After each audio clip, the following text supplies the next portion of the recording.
Okay, this is where I have to grovel on the floor to let you know all about the bass pedal. Although this is a double bass pedal, whatever adjustments we talk about for this main pedal here will be the same for this one, except you would use obviously your double pedal over here. Anyway, okay, so bear in mind this is a top range pedal. It may not have some of the features that you have on your own pedal, but hopefully if I cover the whole gambit of different adjustments, then you'll be able to pick and choose what you need. Okay, first of all we want to look at the angle of the beta here.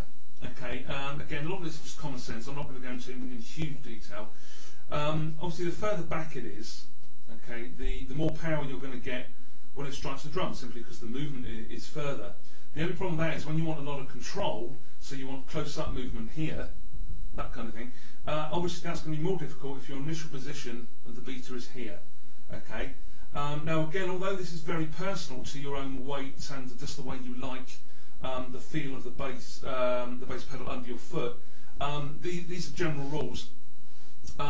So therefore you really need to try and get a happy medium. I can't tell you exactly where to put this. All I can say is the obvious, and that, you know, right at the back here, not so much control.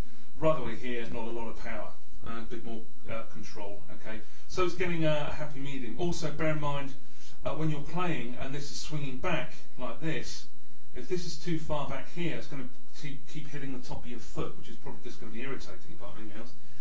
Okay, so again, you need to use whatever adjustments there are on your pedal to get this right angle when it's at rest. Okay. Right. So in terms of the other important things, the spring tension here. Obviously, that when this is pulled back, you can see here that the spring is obviously pulling the beta back to that original position. So again, how you have this here makes a massive difference to how the pedal feels. It might be quite a light feel. Again, obviously, the more tension you've got here, the harder it's going to feel under your foot to push down. And again, it is a personal thing. What I tend to do, I like a balance between power and control, and I like to, when I press down on here, feel that the pedal is bouncing pretty much.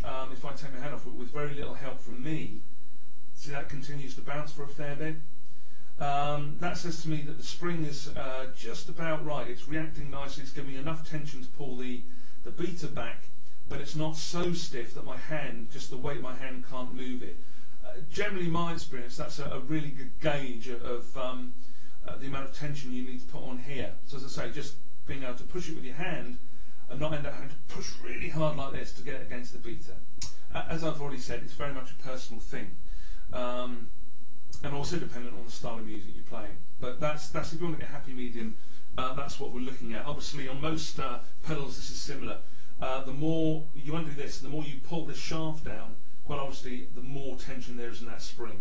Okay, the more you let the shaft up, the less tension there is in that spring. So again, that's the way I tend to set mine up.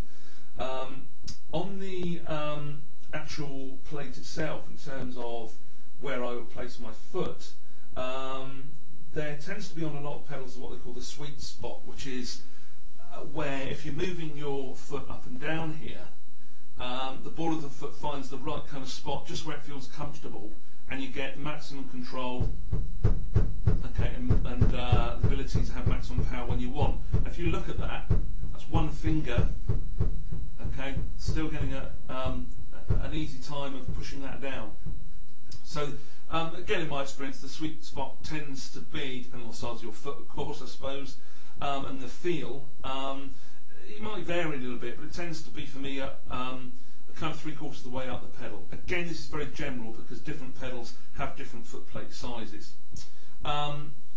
Okay, in terms of the actual pedal itself, that's the very basics. As you will know, different pedals have different features, but hopefully that will give you a rough guide as to how to get a nice standard in the middle setup. The best thing to do, like anything with drumming, is experiment. Don't be afraid to really try extremes from one to the other. that's kind of about it really. The only other thing I'd mention is the beta material. With felt, what you tend to get is a softer attack, a more sort of lower end thud, okay? So we're getting that kind of thing. With our plastic beta here, we get a slightly more attack, so you can hear a little bit more snap in there. Okay, now I purposely do that on my double pedal, so I get a slight difference between sound, which I think is nice tonally. In terms of the surface, we've got our rounded surface, okay, and you can see here our flat surface, okay.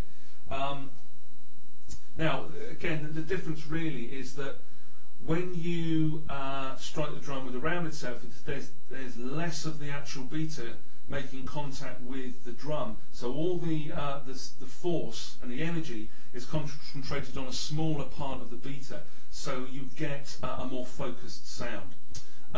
If you end up with the flat side, as it were, I mean it's still slightly curved, it's just the flat side, you find that because there's more surface area striking the drum, you get a flatter, broader sound. Again, there's lots of different heads, lots of different types. It is down to you to experiment and try with different ones until you get the sound that you're after, because that's the whole point. It's got to be your personal sound. So I hope that goes some way to helping you with your bass pedal setup.